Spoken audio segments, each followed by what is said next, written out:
امام سے پوچھا مولا اگر کوئی آپ کا شیعہ پہلی بات تو گناہ کر سکتا ہے؟ امام نے کہا انسان خطا کار گناہ کر سکتا ہے. کہا مولا اگر گناہ کرے کیا ہم اسے فاسق کہہ سکتے ہیں؟ فرمایا نہیں، اس کے عمل کو فاسق کہو، اس کو فاسق نہ کہنا.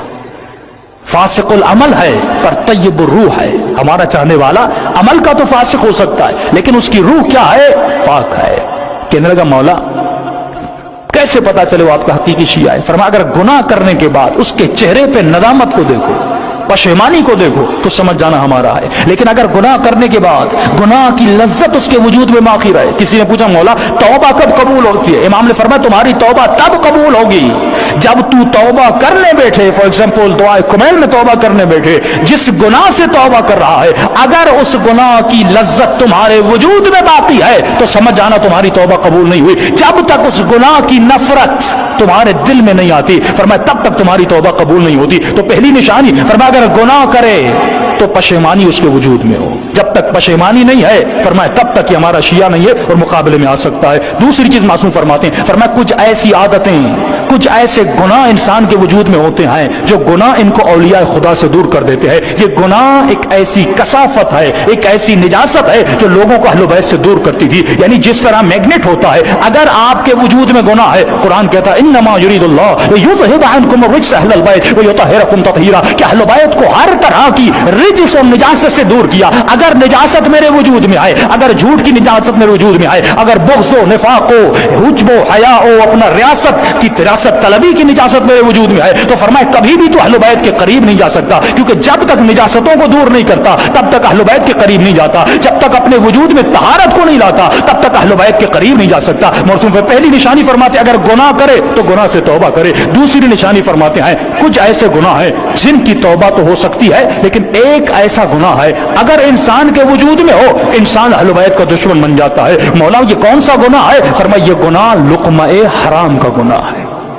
اگر حرام کا لقمہ کسی کے پیٹ میں جائے فرمایا اس گناہ کی نجاست اتنی بڑی ہے کیونکہ اللہ نے کچھ گناہوں کو چھپا کے رکھا ہے. اگر وہ گناہ کسی کے وجود میں آ جائے تو فرمایا اس کی توبہ قبول نہیں ہوتی، اس کی عبادت قبول نہیں ہوتی. 40 دن نماز شب پڑھے لیکن اس کی نماز شب قبول نہیں ہوتی کیونکہ اس کے وجود میں لقمہ حرام ہے. حرام کے لقمے سے بڑے. ایک ایران کا بہت بڑا مجتہد تھا، کسی بہت بڑے شیعہ سے ملنے گیا. یہ شیعہ ان سے ملے، ان کے سامنے سفرہ لگایا، انہوں نے کھانا کھایا. کھانا کھانے کے بعد انہوں نے قبلہ کے سامنے ایک فائل لائی کہ قبلہ بہت سارے مکان ہیں اوقاف کے جو لوگ زمینوں کو وقف کرتے ہیں.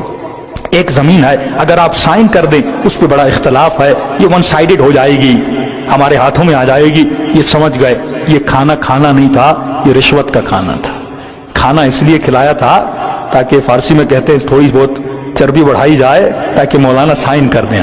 تو انہوں نے فوراً غصے میں اٹھ کے کھڑے ہو گئے کہ تم میں خوف خدا نہیں ہے، میں نے اتنے سال اپنے پیٹ کو حرام کے لقمے سے بچایا، آج تم نے رشوت کا مال میرے پیٹ میں ڈال دیا. پہلے علماء سود کا نام سنتے تھے، پہلے ربا کا نام سنتے تھے تو مومن کے پاؤں کھڑے ہو جاتے تھے، رونگٹے کھڑے ہو جاتے تھے. لیکن آج کتنی آسانی سے لوگ سود کھا رہے ہیں، آج کتنی آسانی سے لوگ حرام کھا رہے ہیں اور ذرہ برابر پرواہ نہیں ہے. کیوں؟ کیونکہ ملئت بطونکم من الحرام. جب شکم میں لقمہ حرام چلا جاتا ہے معصوم فرماتا ہے اس کے اوپر کسی چیز کا اثر نہیں ہوتا. فوراً یہ مجتہد وقت اس جگہ سے نکلے. ان کے شاگرد کہتے ہیں یہ حوض کے کنارے گئے، اپنی انگلیوں کو اپنے منہ میں اتنا مارا کہ ان کا پورا پیٹ خالی ہو گیا، منہ سے آنسو بہ رہے تھے اور کہہ رہے تھے پروردگارا کبھی مجھے اپنی عبادت کی لذت سے محروم نہ کرنا. یہ لقمہ حرام میں نے اپنی مرضی سے نہیں کھایا، اس ملعون نے مجھے لقمہ حرام کھلایا تھا. یعنی اتنی پرواہ تھی لقمہ حرام کی. معصوم فرماتے اس لقمے سے بچنا جس کا مال پاک نہیں ہے. ہمارے مال کو پاک کرنے کے لیے کہا خمس لو، ہمارے مال کو پاک کرنے کے لیے ایسی جاب کو اختیار کرنا،